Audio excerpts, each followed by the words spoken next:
What's going on, guys? Orm's Forum coming at you guys today. And today's video, I'm going to be talking about day 3 of the Detroit Lions training camp review. I know it's beating a dead horse here, but it's completely a different atmosphere out there compared to the older regime. Intensity is still there, but the coaches are actually coaching players in being relaxed at the same time. So there's coaching going on, there's an intensity, and then there's just some relaxation going on. It's just a really good atmosphere right now. Coaches continue to stay creative to keep things loose and competitive at the same time. Day 3 was no different. They had a speed game that they involved 5 up downs and race to get to the football, place on the sidelines 10 yards apart. Complete the up downs quicker and you get to race to claim the football. Longer it takes, the further you have to run to actually go get that football.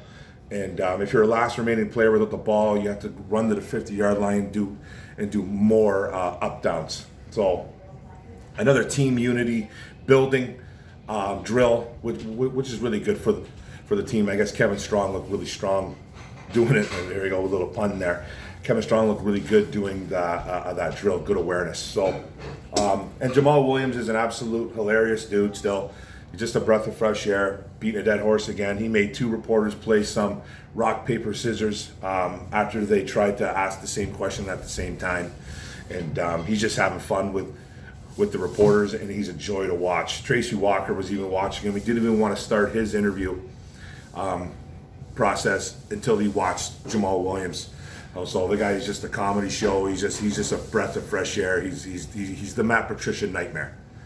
That's pretty much what he is. And Dan Campbell loves him. The regime loves him. The players love him. Everybody loves this guy, man. The fan base. He's one of my favorite players. I have to get a Jamal Williams jersey. It's just awesome, by the way.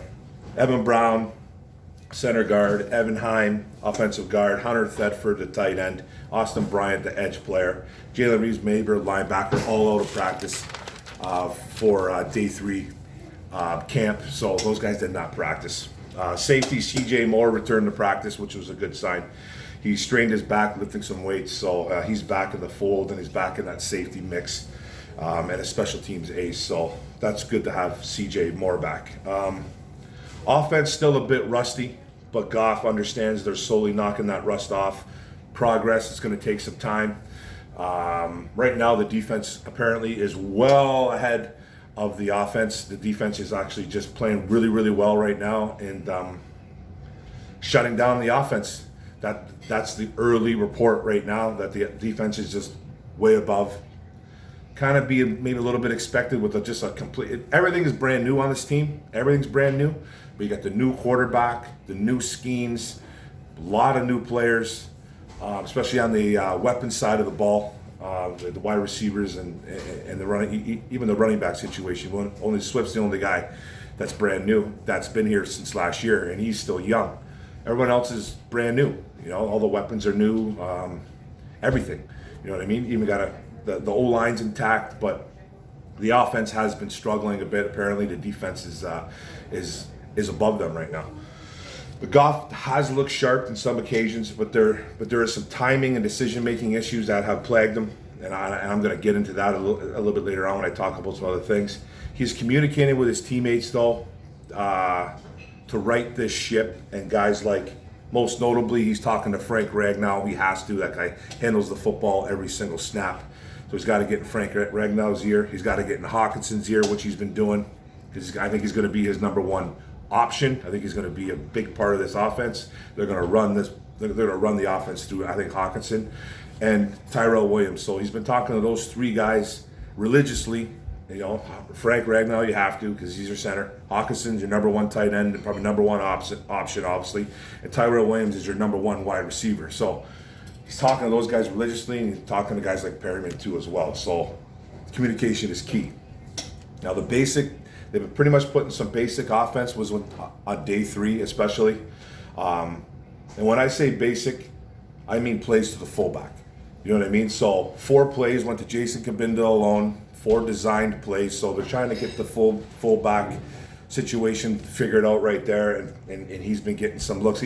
Even a trick play was done with Jason Cabinda. So they're looking at the fullback situation to see what if they're going to carry one. And if you're wondering, Dan Campbell loves fullbacks, and so does Anthony Lynn. Anthony Lynn has had fullbacks in his offense for pretty much ever since he's been in the NFL. When he was with Buffalo, when he was with the Chargers, so he has fullbacks on the mind, and don't expect them to not carry a fullback. I think they're going to carry one.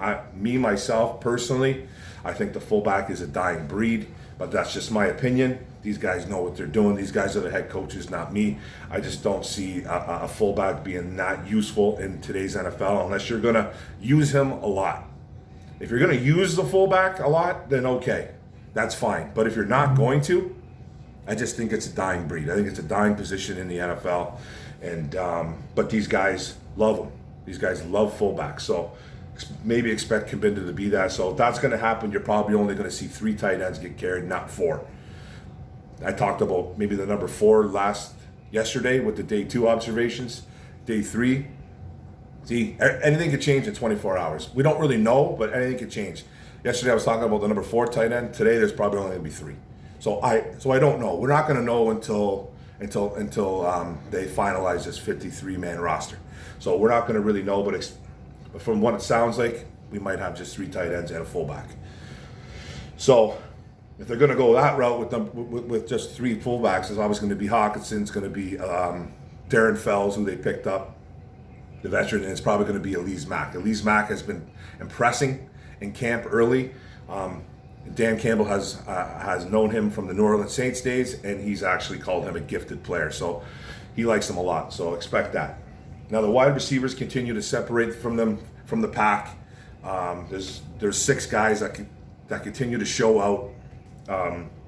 T. Williams, Brashard Perryman, and St. Brown have been the top unit so far, and then the receivers getting looks at all 3, and then the reserve receivers are getting all looks at all 3 spots. So like the X, so the Z and the X, and then the inside slot have been guys like Quintez Cephas, Khalif Raymond, and Victor Bolden. Will they keep 5 or 6 wide receivers? That's the question. Still too early. We don't really know, but if they keep 5, it's going to get really interesting. So I personally think they're going to keep 6, but that's just my opinion. Who knows right now? Now Drake Jackson, the undrafted free agent center that they picked up out of Kentucky, looking more and more like he might make this 53. Evan Brown's been hurt, so he hasn't been able to practice, and he's pretty much their backup center to Frank Ragnow. And it's looking more and more like Drake Jackson has been fitting in nice. He's been playing well too, so he's getting some looks, and he looks pretty sharp. So Drake Jackson has a good shot at making this club. Now on to the defense. We'll talk about some defense, mix it up a bit. The D worked on some 3rd down situations on day 3.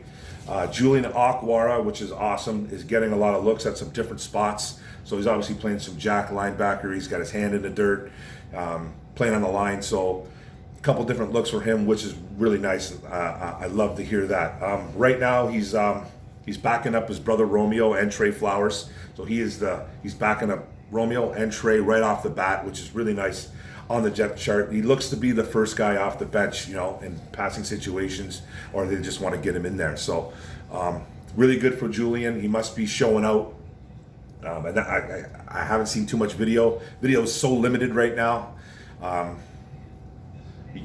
We're just not catching a lot of video. We're catching a lot of articles and just a lot of talk about how these players are playing. But Julian has been playing well, which is a good sign. Romeo looking great. Romeo looking good in his new role. He's very comfortable doing what he's doing at the outside linebacker position, dropping fluidly into coverage, not having any trouble with his footwork apparently, and rushing the passer with early consistency, beating his men. He's been up against Sewell, I guess, a lot. He forced 2 fumbles on Jared Goff on day 3, and he's making that O-line work. Now, Campbell has came out and said that he wants Sewell to be on Romeo Akwara as much as he can, because he thinks that's going to better him, and I couldn't agree more. That's exactly what needs to be happened. But apparently Romeo's been schooling this O-line a little bit, and the thing that concerns me about that, it's not Sewell, because I know I know he's going to adapt. I know he's going to get beat in some areas, and then he's going to dominate. It's going to be a mixture of things. Hopefully, he'll be okay, and I think he will be. I'm not too worried about him. What I'm concerned about is the 2 forced fumbles now from Jared Goff. This was his problem in LA. This was his big problem in LA, and I think it was one of the reasons why he got traded out of LA. He just couldn't hold on to the football. He doesn't handle the football right. I'm not worried about his quarterback play. I'm not worried about his arm. I'm not worried about how he reads defenses. I'm not worried about any of that stuff.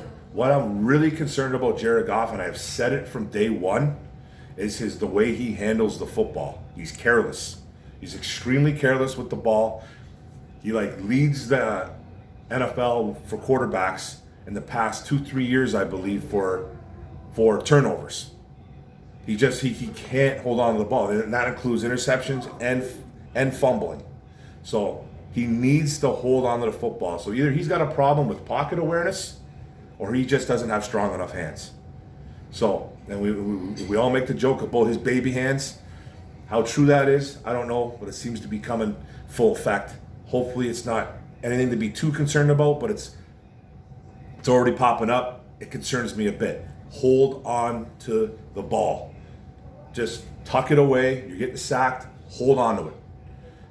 Know where your surroundings are. Know where people are around you. Hold on to the ball. This is exactly what his problem was. This was his Achilles heel in LA. Now on the linebacker, Sean Dion Hamilton, the free agent we picked up that played for the Washington football team, looking good too. Jalen Reeves-Maybin has been hurt, so he's stepped in there and he's played well. So he's taking advantage full bore, and he's playing some second team D with Jelani Tavai and some base, and then he's playing some with Derek Barnes in there too as well, and some sub packages. So nice to see Barnes out there as well. McNeil, Onwuzurike, and Melifanu getting some looks too. The 3 rookies that we drafted in April 2021, getting reps with the second team as well. So good to hear their names out there. Didn't hear too much of what they did, but they're getting out there with the second team. This is exactly what we wanted to hear. Now Okudah and Mike Ford have been continuing to play well, both making early plays, both stepping up to the plate and delivering. So CJ Moore back on the field and getting second team reps, which is nice. Talked about that earlier. Moore returning to his normal spot too on special teams as the PP, the personal protector of the punter, and Jalen Elliott and Sage Surratt fighting for that backup spot too. Then we're hearing guys like Halaputi Vaitai, I don't know if I said his name right, Big V, looks slimmed down according to Dan Campbell, getting his weight in check and better playing weight so far. He looks to be taking it pretty seriously. He looks a lot slimmer. He looks a lot better out there, and I guess he's been playing a little bit better. Sage Surratt, the undrafted free agent wide receiver we picked up from Wake Forest, made a couple nice catches in day 3 in some tight windows. I think that's his strength right there. He's not going to be a guy that's going to create a lot of separation. He's not a burner or anything like that, but he's big and he's physical, and he fights for the ball and he wins. And he wins those battles, and he did that, I guess, in day 3. Really nice. He ran a really nice slant route though. During the lines 11-on-11, that turned into a nice gain and it turned some heads. So you like to hear that about Sage Surratt. I'm really rooting for that kid. I really like him a lot, man. But he's on the bubble. He's on the outside of the bubble looking in. So he needs to step up more. Will Harris has been up and down in drills. He'll get burned on a play, and then he'll make a play for it. He'll make up for it and make a good play. He fails, makes ups, fails, makes ups. He's just been doing that. He's very inconsistent right now. He needs to be more consistent, obviously. And but Tracy Walker has been stepping up as a leader though, and taking over that safety room, and he feels super comfortable in this new defense, and he's already voiced his pleasure for it. So that's a good sign too. Tim Boyle, the backup quarterback that the Detroit Lions picked up, that we grabbed from Green Bay, has been throwing dimes. He threw some dimes on day 3. He hit speedy wide receiver Damian Ratley up the sideline deep in a perfect stride, hit him right in perfect stride, catch, first down, touchdown, whatever it was. Made some nice throws all together on day 3, which is a good sign. That backup position's kind of heating up. Quentin Dunbar the cornerback that we picked up from Seattle, the veteran, working with the number 3s right now. He's been moving around better. He did have a little leg issue thing going on. He had a full leg sleeve going on, but he's been with the number 3s. He had a limp the other day, so just a matter of time before this guy starts getting work in with the number 1s and the number 2s. It's going to be just a matter of time. I think this kid's going to possibly end up starting, maybe, or he's going to be the third cornerback off the bench for sure. They're going to try to get this guy in there. He's a big physical corner who can play the spot good. Now, last players on the field were guys like Khalif Raymond, again, taking throws. TJ Hawkinson was working on the jugs machine popular, making fingertip catches, trying to work on some fingertip catches, working on the strength of his fingers. Michael Brockers and Trey Flowers working on a sideline, doing boxing and hand placements for defensive tackles, defensive ends, striking drills for a long time. They're doing it for a long time. Even linebacker Robert McCray was out there in the mix too, getting some work in with the D linemen. So that's really about it. There was one other thing that I really did like that was really kind of interesting. Tracy Walker told Dan Campbell that he was going to make an interception during day 3 in practice. He didn't. So Dan Campbell fined him immediately $50, which was awesome. And then Dan Campbell paid the fine. He actually paid the fine and said, "I got this, bro. You owe me 2 more interceptions now." That is the definition of a player's coach. That is how you gain camaraderie. That is how you gain respect from your players. Because it's a fun little gesture. You know, these guys make these bets all the time. These guys get fined. These guys make bets. It's something that happens in sports. These guys got all kinds of money, so they can do these kind of things. And but for Dan Campbell to fine him and then say, "Don't worry, bro. I got this. I'm going to pay your fine. I'm going to put the 50 in, but you owe me 2 more, man." So what happens after that, I don't know, man. There might be some more money in hand, but I love it. That's a definition of a player's coach, man. You have to respect that. That's how you gain respect, and that's how you gain camaraderie in the locker room. That's how you win a locker room. So that's it for day 3, guys. It was, like I said, the defense is kind of taken over a little bit right now. The defense has been the better unit, which is a little bit shocking, a little bit not shocking at the same time. You know, there's a lot of new faces on that. There's a lot of new faces on that offense, and there's some new faces on the defense. But for that to happen, it's a little bit shocking, but it's good to see. So thanks for the video, guys. I really appreciate it. And don't forget to like and subscribe. Hit the subscribe button on the bottom right. Hit the notification bell and get all my videos. And like and comment. It's all about that, man. Come back at me with some feedback, negative or positive. Let's go Lions. Day 4 coming up. Boom.